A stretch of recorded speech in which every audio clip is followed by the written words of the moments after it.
नमस्कार दोस्तों, गुरु online YouTube platform पे आपका हार्दिक अभिनंदन, स्वागत है।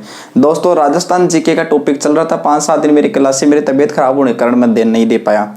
तो आज राजस्थान जीके चल रहा था। राजस्थान जीके के अंदर पंचपीर चल रहे थे अपने, और पंचपीरों के अंदर 3 पीर हो गए थे, रामदेव जी, पापू जी, हड़पू जी। आज पढ़ेंगे अपन गोगा जी के बारे में। तो इसलिए क्लास को शेयर करना, लाइक करना, सब्सक्राइब करना, और भाई गोगा जी के बारे में क्वेश्चन आए हुए हैं तो तरीके से देखना भाई क्लास को ने, और शेयर करना। तो गोगा जी के बारे में आज पढ़ेंगे। गोगा जी के बारे में, गोगा जी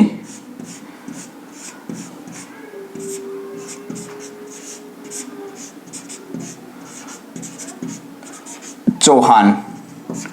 तो गोगा जी चौहान का अभी तो सामान्य परिचय देखते हैं। तो भाई गोगा जी से एक बात है, गोगा जी को सांपों की लोक देवता कहा जाता है। पहली बात तो ये क्यों कहा जाता है वो अभी मैं आपको आगे बताऊंगा। इनके जन्म की बात करें तो इनका जन्म होता है प्यारे मित्रों 946 ईस्वी। 946 ईस्वी ददरेवा चूरू के अंदर, ददरेवा चूरू के अंदर। माता जी का नाम है, इनकी माता का नाम बात्सलदे। बात्सलदे इनकी माता का नाम है। इनकी पिता का पूछा जाए भाई, पिता, माता, पिता, गुरु और पत्नी का नाम क्वेश्चन पेपर में पूछा जाता है। तो पिता का नाम है जेवर सिंह। क्या? जेवर सिंह चौहान। क्वेश्चन में पूछा जाए जेवर सिंह चौहान कहां के जागीरदार थे, तो आपको बताना है ददरेवा के। कहां के जागीरदार थे? जागीरदार ददरेवा के। अगर क्वेश्चन पूछा जाए इनकी पत्नी का नाम, तो इनकी पत्नी है कमलदे कोलूमंडगांव।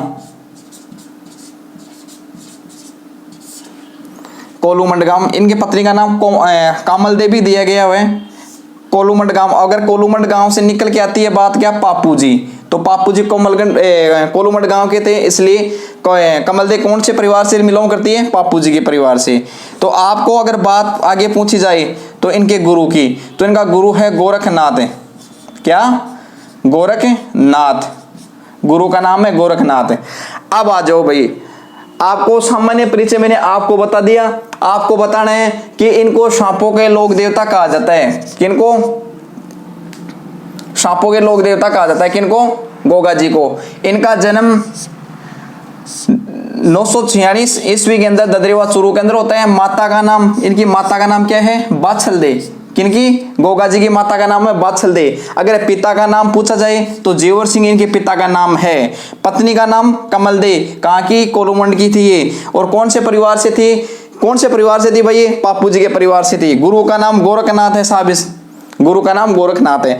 अब बात करते हैं भाई, इनको सांपों का लोक देवता क्यों कहा जाता है। मेन बात आती है सांपों का लोक देवता क्यों कहा जाता है। तो दोस्तों एक बात ध्यान रखना, गोगा जी के बारे में बताया गया है कि जब गोगा जी की शादी होती है और शादी होने के बाद में गोगा जी अपनी पत्नी के साथ अपने घर आते हैं, तो घर आने के बाद में आपको पता है कि भारतीय संस्कृति के अनुसार जब शादी होती है, शादी होने के बाद में अब पत्नी घर आती है, अगर पति पत्नी दोनों घर आते हैं तो उनका स्वागत किया जाता है। गेट के ऊपर उनका आरता किया जाता है। तो उस आरती के लिए, उस स्वागत के लिए उनके परिवार की महिला इकट्ठी हो जाती है। परिवार की और मोहल्ले की महिला इकट्ठी हो जाती है और उनका स्वागत करने के लिए गेट पे जाती है। लेकिन वहां गेट पे जाने से पहले, गेट पे जाने के बाद में एक घटना हो जाती है। वो घटना क्या हो जाती है कि जो एक सर्प आता है, वो सर्प आकर के इनकी पत्नी को डस लेता है। क्या? कमलदे को डस लेता है। कौन? एक सर्प आता है और कमलदे को गेट पे स्वागत से पहले डस लेता है, और डसते ही उनकी मृत्यु हो जाती है। और वहीं मृत्यु हो जाती है, तुरंत मृत्यु हो जाती है। तब गोगा जी गुस्सा आ जाता है गोगा जी को, और गोगा जी एक हवन कुंड तैयार करवाते हैं। एक हवन कुंड तैयार करवाते हैं। उस हवन कुंड के अंदर क्या करते हैं गोगा जी? सर्पों को मार मार के जलाने लग गए थे, और कह रहे थे उन्होंने कहा था कि जब तक मैं सर्पों का इस सृष्टि से नाम नहीं मिटा दूं तब तक मैं रुकूंगा नहीं। और तब तक उन्होंने अपनी पत्नी का अंतिम संस्कार भी नहीं किया था। तब जाके नाग देवता प्रकट होते हैं। कौन? नाग देवता प्रकट होते हैं। यहाँ पे नाग देवता प्रकट होते हैं। प्रकट होके गोगा जी को कहते हैं कि गोगा जी तुम ये क्या कर रहे हो। तब गोगा जी ने कहा कि नागों ने सर्प ने मेरी पत्नी को डस लिया और डसने के बाद मेरी पत्नी की मृत्यु होगी और मैं पूरी सृष्टि से इन सर्पों का नामो निशान मिटा दूंगा। तब जाके नाग देवता ने एक आशीर्वाद दिया था गोगा जी को कि आज के बाद में आप सांपों के लोक देवता के रूप में जाने जाओगे और आज के बाद में अगर किसी भी व्यक्ति को सांप काटेगा, सांप डसेगा, उसका इलाज आप करोगे। ये वरदान मैं आपको देके जाता हूं। ये आशीर्वाद लोग नाग देवता देके जाते हैं गोगा जी को। अब दोस्तों आगे बात आगे और होती है। आगे क्या होता है आपको पता है, एक शासक था मोहम्मद गजनवी। मोहम्मद गजनवी नामक एक शासक था जो गजनी का शासक था, जिसका ऊपर गजनी का शासक, उसने गजनी के ऊपर शासक कर रखा था। मोहम्मद गजनवी ने गजनी पे शासक कर रखा था और उन्होंने भारत के ऊपर 17 बार आक्रमण किया था। अब 17 बार आक्रमण किया था, लेकिन हुआ क्या कि गोगा जी के साथ में उनका आक्रमण कैसे होता है और क्यों इनके बीच में युद्ध क्यों होता है। बात करते हैं मोहम्मद गजनवी की। तो यहां से ध्यान रखना, मोस्ट बात है भाई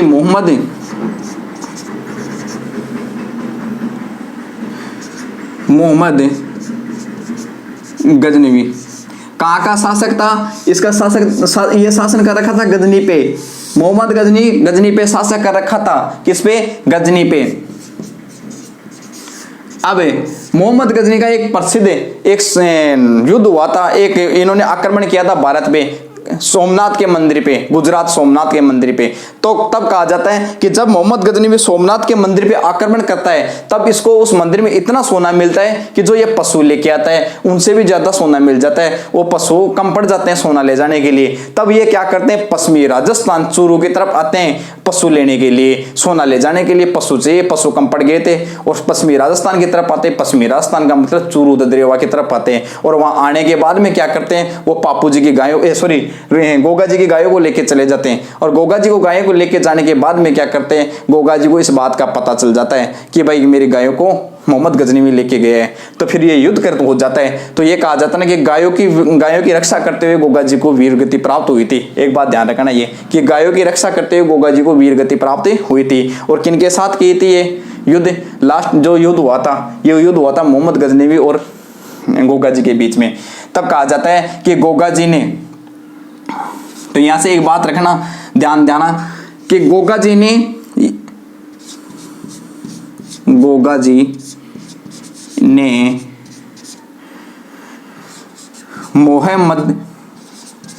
मोहम्मद गजनवी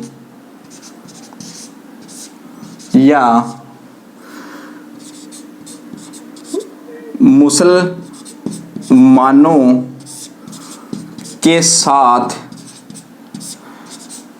9 बार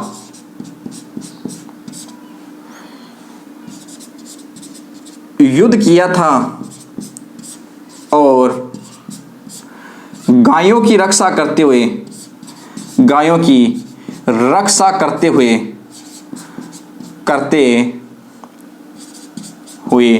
वीर गति प्राप्त कर ली। यह बात आपको ध्यान रखना है। अगर क्वेश्चन पेपर में यह भी आया हुआ है कि मुसलमानों के साथ युद्ध करते हुए किसने वीर गति प्राप्त की थी, तो आपको उत्तर देना है गोगा जी ने। अब बात क्या होती है, इन दोनों के बीच में युद्ध चल रहा था। तब मोहम्मद गजनवी ने जहर पीर की एक उपाधि दी थी। क्या? जहर पीर की एक उपाधि दी थी गोगा जी को। ये किस हिसाब से दी थी वो मैं बता देता हूं आपको। गोगा जी और मोहम्मद गजनवी बीच के युद्ध चल रहा था। मोहम्मद गजनवी ने गोगा जी के ऊपर तलवार चलाई और तलवार चलाने के कारण गोगा जी की गर्दन कट के नीचे गिर जाती है और उनका धड़ अलग हो जाता है और गर्दन अलग हो जाती है। तो उसमें देखो होता क्या है कि गोगा जी की जो गर्दन कट के नीचे गिर जाती है, यह मान लो इनकी गर्दन थी और ये कट गई और नीचे गिर गई। और इधर इनका जो घोड़े पे ये बैठे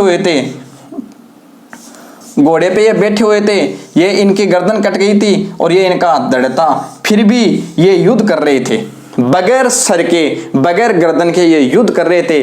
अब मोहम्मद गजनवी ने उस समय जैसे गर्दन, बगैर गर्दन गोगा जी उनका सामना कर रहे थे, उनसे युद्ध लड़ रहे थे, आखिर तक लास्ट तक ये युद्ध कर रहे थे, गर्दन अलग हो गई थी फिर भी ये युद्ध कर रहे थे। उस समय मोहम्मद गजनवी ने एक बात कही थी कि ये साक्षात भगवान है, ये साक्षात भगवान के रूप में प्रकट हुआ है। इसलिए तो इन्होंने एक उपाधि दी थी, जहां पीर की उपाधि दी थी। किसने? मोहम्मद गजनवी ने। वीरता, इनकी वीरता को, कौशल वीरता को देखते हुए इन्होंने एक उपाधि दी थी, इनकी वीरता को देखते हुए।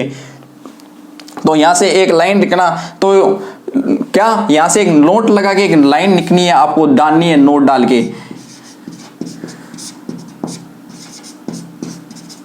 मोहम्मद गजनवी ने गोगा जी की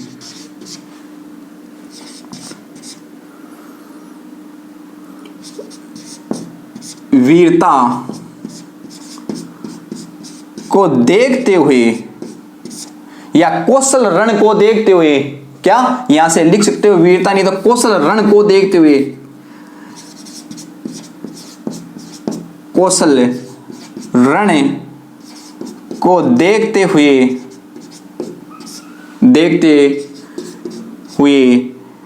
एक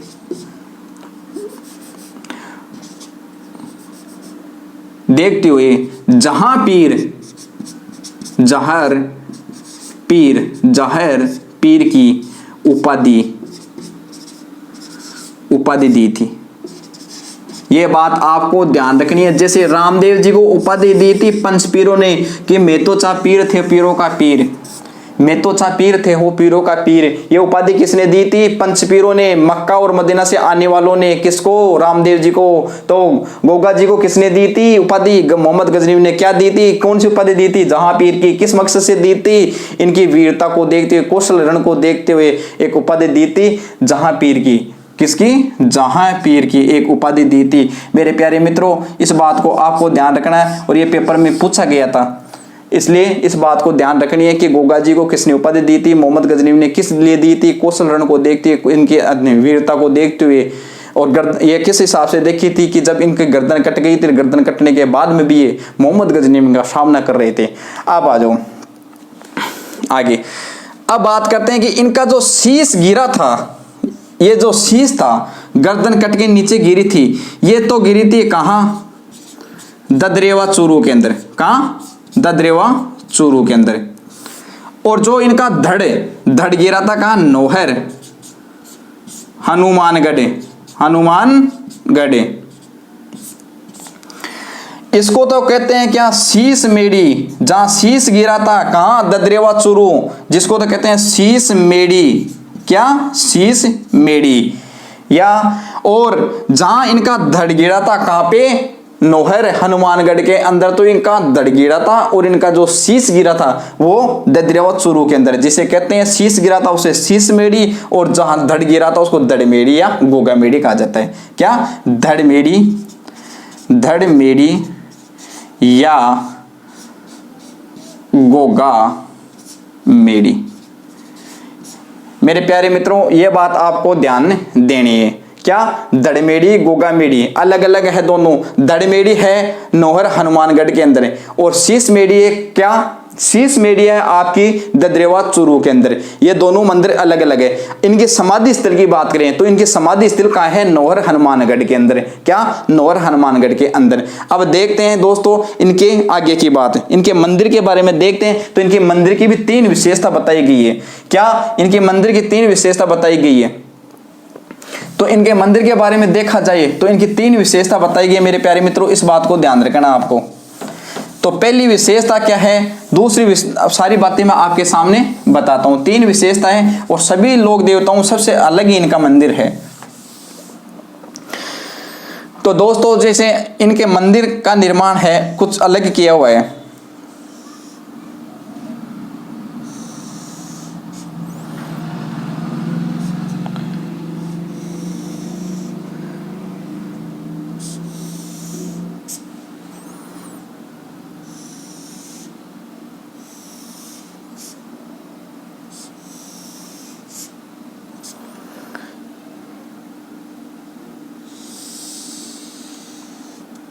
कुछ इनका मंदिर इस हिसाब से बना हुआ है। तो इनका मंदिर है वो मकबरा नुमा मंदिर है। क्या? मकबरा नुमा, मकबरा नुमा। पहली बात तो ये। अब आप ये कहोगे कि सर ये हिंदू धर्म के थे, चौहान वंश के थे, तो इनका मंदिर मकबरा नुमा क्यों बना? ये बात भी अपन करेंगे आगे। दूसरी बात है, जो इनका मुख्य द्वार जो गेट है, इस मंदिर का जो गेट है, इस गेट के ऊपर बिस्मिल्लाह की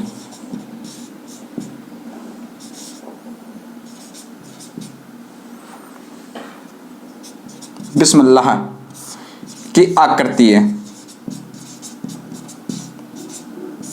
ठीक है। तो तीसरी विशेषता इनकी क्या है? तीसरी विशेषता मेरे प्यारे मित्रों, जो ये मंदिर है इसके पुजारी से लिखे है। तीसरी विशेषता इनकी पुजारियों से है, पुजारी से। तो इनके पुजारी भी दो भागों में बटे हुए हैं। पहला भाग में 1 माह के लिए तो अलग और 11 माह के लिए अलग पुजारी होता है। 1 माह के लिए पुजारी हिंदू होता है, हिंदू, और 11 माह के लिए मुसलमान पुजारी होता है। अब आप कहोगे कि सर 1 माह के लिए हिंदू और 11 माह के लिए मुसलमान, ये बात कैसे है? अब बात ऐसी है मेरे प्यारे मित्रों कि जैसे गोगा जी का 11वां वंश था, गोगा जी का 11वां वंश था कामख्या कोई एक शासक था, क्याम खान नामक एक शासक था, क्याम खान नामक एक शासक था जो फतेहपुर सीकर का शासक था। वो उन्होंने क्या किया, क्याम का शासक था फतेहपुर सीकर का शासक था। उस शासक ने क्या किया कि मुसलमान धर्म अपना लिया था। क्या? मुसलमान धर्म अपना लिया था। किसने? क्याम खान नामक 11वें जो 11 इनके गोगा जी का 11वां वंश हुआ था, उस वंश के 11वें शासक ने, जो फतेहपुर सीकरी के शासक थे, उनका नाम था क्याम खां। उन्होंने क्या किया था कि मुसलमान धर्म को अपना लिया था, मुसलमान धर्म को ग्रहण कर लिया था। तब जाके वो 11 माह तक मुसलमान होते हैं। अब आपको यह बात ध्यान रखनी है, अब हिंदू तो है, अब हिंदू में कौन? चौहान वंश के होते हैं पुजारी भाई। और हिंदू में 1 माह कब आता है?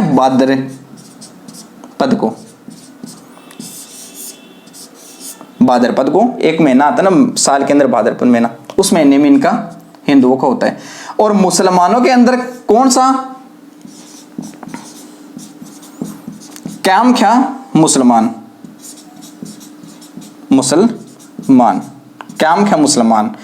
काम क्या मुसलमान माना जाता है इनको। गोगा जी का 11वां वंश माना जाता है क्याम खा मुसलमानों को। काम क्या मुसलमान तब होता जब फतेहपुर के जो शासक थे क्याम खा नामक, उन्होंने क्या किया था, एक अपने मुसलमान धर्म को अपना लिया था। अब आ जाओ, यहां तक की बात हो गई। फिर बात करते हैं जो मकबरा नुमा निर्माण करवाया था, ये तो करवाया था फिरोज शाह तुगलक ने। फिरोज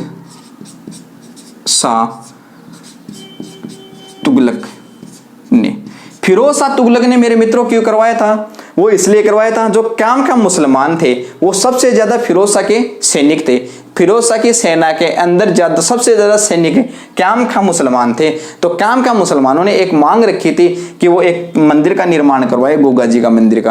तभी इन्होंने मकबरा नुमा मंदिर करवाया था, मकबरा नुमा। अब एक बात और ध्यान रखना, जो ये मंदिर है ये 2 शैलियों में बना हुआ है। ऊपर जो शैली है ये मुसलमान शैली है, ऊपर की जो शैली है मुसलमान शैली, जिसका निर्माण किसने करवाया था भाई? फिरोज शाह तुगलक ने। और जो नीचे की जो इस मंदिर की जो शैली है वो हिंदू शैली है। क्या? हिंदू शैली। अब हिंदू शैली है, अब इस हिंदू शैली का निर्माण किसने करवाया था? बीकानेर के शासक थे, एक बीकानेर के शासक गंगा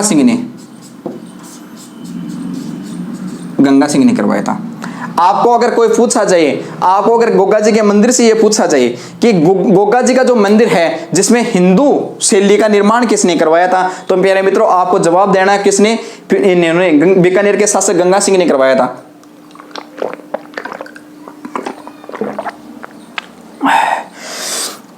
बीकानेर के शासक गंगा सिंह ने। और कहा जाए कि मुसलमान शैली का निर्माण किसने करवाया था? फिरोज शाह तुगलक ने। अगर क्वेश्चन घूम के आ जाता है कि फिरोज शाह तुगलक की सेना के अंदर सबसे ज्यादा सैनिक किसके थे, तो आपको कहना है कि कामख्या। अगर आपको कामख्या मुसलमानों के बारे में पूछ लिया जाए कौन से वंश से थे, तो आपको अगर क्वेश्चन पेपर में आ जाता है गोगा जी के 11वें वंश से। काम का जो मुसलमान थे वो गोगा जी के 11वें वंश से मान के चलते हैं, क्योंकि एक काम खा नामक फतेहपुर का एक शासक था, फतेहपुर सीकर का, उसने काम मुसलमान धर्म अपनाया था, तब जाके काम का मुसलमान बोला जाता है इनको। फिर बात करते हैं, यहीं गोगा जी की समाधि स्थल है, यहीं पे गोगा जी की समाधि स्थल है, समाधि स्थल। अब ये स्थान कहां पे है आपका? नौहर हनुमानगढ़ में। ये मंदिर कहां है? नौहर हनुमानगढ़, नौहर हनुमानगढ़ के अंदर है। अब प्यारे मित्रों, आपको एक बात और ध्यान रखनी है, यही समाधि स्थल है और ये समाधि स्थल भी कहाँ है? क्वेश्चन ध्यान रखना कि गोगा जी की समाधि कहाँ पे है, तो शीश मेड़ी और गोगा मेड़ी और दड़मेड़ी, गोगा मेड़ी और दड़मेड़ी तो है आपकी नौहर हनुमानगढ़ के अंदर, और वहीं नौहर ही हनुमानगढ़ के अंदर क्या है? इनका समाधि स्थल है, न कि शीश मेड़ी ददरा चूरू के अंदर है, ददरेवा चूरू के अंदर नहीं है इनका समाधि स्थल। यही सबसे बड़ा प्रमुख गोगा जी का प्रमुख पूजा स्थल है, पूजा स्थल है। आपको यह बात भी ध्यान रखना, सबसे बड़ा मंदिर गोगा जी का यही है, कहां? नौहर हनुमानगढ़ के अंदर। अब बात करते हैं इनकी कि इनका जो मेला लगता है, ये मेला कब लगता है? इनका मेला लगता है मेरे दोस्तों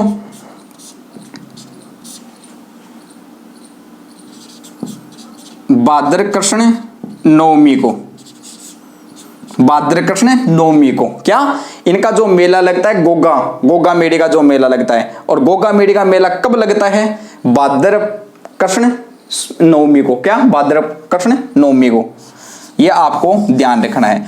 अब बात करते हैं, इसी मंदिर के पास में नौहर हनुमानगढ़ के पास में एक तालाब है, छोटा सा एक तालाब है जिसका नाम है गोरख तालाब या गोरख तालाब। ये गोरख तालाब इनके गुरु गोरखनाथ के नाम से पड़ा था। कहा जाता है कि गोगा जी अपने गुरु के लिए यहाँ तपस्या की थी, इसलिए इनका नाम पड़ गया गुरु गोरखनाथ तालाब। गुरु गोरखनाथ का मेला कब लगता है? इनके गुरु गोरखनाथ का मेला लगता है, तो यह भी ध्यान रखना है, इनके गोरखनाथ का मेला, गोरखनाथ का मेला, इनके गुरु थे, गुरु गोरखनाथ का मेला कब लगता है? ये बात आपको ध्यान रखनी है, भाद्र कृष्ण दशमी को, मतलब गोगा जी के मेले के दूसरे दिन इनका मेला लगता है, इनके गुरु का, भाद्रपद दशमी को, और भाद्र कृष्ण दशमी को, और भाद्र कृष्ण नवमी को लगता है गोगा जी का मेला। ये दोनों चीज आपको ध्यान रखनी है। क्वेश्चन पेपर में आ जाता है कि इनके जो गुरु है गोरखनाथ, इनका मेला कब लगता है, तो आपको उत्तर देना है भाद्र कृष्ण दशमी को। क्या? भाद्र कृष्ण दशमी को। गोगा जी का मेला कब लगता है? भाद्र कृष्ण नवमी को। क्या? भाद्र कृष्ण नवमी को। अब आगे चल के बात करते हैं, अपने राजस्थान के अंदर एक कहावत चलती है कि गांव गांव खेजड़ी गांव गांव गोगो, गांव गांव खेजड़ी गांव गांव गोगो। ये बात किसने कही थी? ये बात अपने राजस्थान में चलती है कि गांव गांव खेजड़ी गांव गांव गोगा। उससे पहले आपको इनकी 3 बातें, इनकी मंदिर की दोबारा मैं रिपीट कर देता हूं। इनकी मंदिर की 3 खासियतें क्वेश्चन पेपर में आता है कि इनका मंदिर का निर्माण किस हिसाब से, जो ऊपर की शैली है मुसलमान शैली, नीचे की शैली हिंदू शैली। मुसलमान शैली का निर्माण करवाया था फिरोज शाह तुगलक ने, हिंदू शैली का निर्माण करवाया था बीकानेर के शासक गंगा सिंह ने। जो इनका मंदिर है ये मकबरा नुमा है। पहली बात, जो इनके गेट के ऊपर है वो बिस्मिल्लाह की आकृति है। किसकी? बिस्मिल्लाह की आकृति है। इनके गेट के ऊपर बिस्मिल्लाह की आकृति है। किसकी? बिस्मिल्लाह की। मकबरा नुमा मंदिर है, बिस्मिल्लाह की आकृति है। इनकी 2 शैली है, एक हिंदू शैली और एक मुसलमान शैली। मुसलमान शैली का निर्माण कराया था फिरोज शाह तुगलक ने, हिंदू शैली का निर्माण करा था बीकानेर के शासक गंगा सिंह ने। ठीक है। जो इनका समाधि स्थल है गोगा जी की, वो यहीं पे है समाधि स्थल, इसी मंदिर में। कहाँ? नौहर हनुमानगढ़ के अंदर ही। क्या? समाधि स्थल। इनका जो मेला लगता है भाद्र कृष्ण नवमी को लगता है। क्या? भाद्र कृष्ण नवमी को लगता है। इसी मंदिर के पास में एक तालाब है जिसका नाम इनके गुरु के नाम पे रखा गया है। क्या? गोरख तालाब के नाम से। फिर आ जाओ इनके पुजारियों की बात करते हैं। जिनके पुजारी 2 भागों में बटे हुए हैं। एक माह के लिए भाद्रपद महीने के अंदर तो होते हैं हिंदू लोग। और हिंदू लोगों में कौन? हिंदू धर्म के लोग है। और हिंदू धर्म के लोगों में कौन? चौहान जाति के लोग, चौहान जाति के लोग, चौहान वंश के लोग जो होते हैं ना, वो इनके पुजारी होते हैं हिंदुओं में भी। और भाद्रपद महीने के अंदर ये होते हैं। फिर उसके बाद करते हैं 11 माह तक कौन इनका पुजारी रहता है? मुसलमान जाति के। और मुसलमानों में क्या है? कौन? कामिया मुसलमान, कामिया खानदान के मुसलमान, कामिया मुसलमान, सॉरी कामख्या मुसलमान, कामख्या मुसलमान। फिर बात करते हैं आगे की, इनकी घोड़ी के बारे में बात करते हैं। इनका मंदिर आगे कहाँ कहाँ, इनका आगे क्या और क्या है वो भी देख लेते हैं। 2-4 लाइन आपकी ओर रही हैं। अब दोस्तों आगे की अगर बात करते हैं तो कहा जाता है कि गांव गांव खेजड़ी, क्या? गांव गांव, गांव गांव, ये दो इसलिए कि गांव गांव 2 बार रिपीट हो रहा है ना। गांव गांव खेजड़ी, गांव गांव गोगा, गांव गांव खेजड़ी, गांव गांव गोगा। ये बात तब होती है कि जैसे मान लो ये खेजड़ी का पेड़ है और इस पेड़ के नीचे गांवों के अंदर गोगा जी का जो मंदिर बनाया जाता है, जो मंदिर बनाया जाता है गोगा जी का, जो देवरा बनाया जाता है,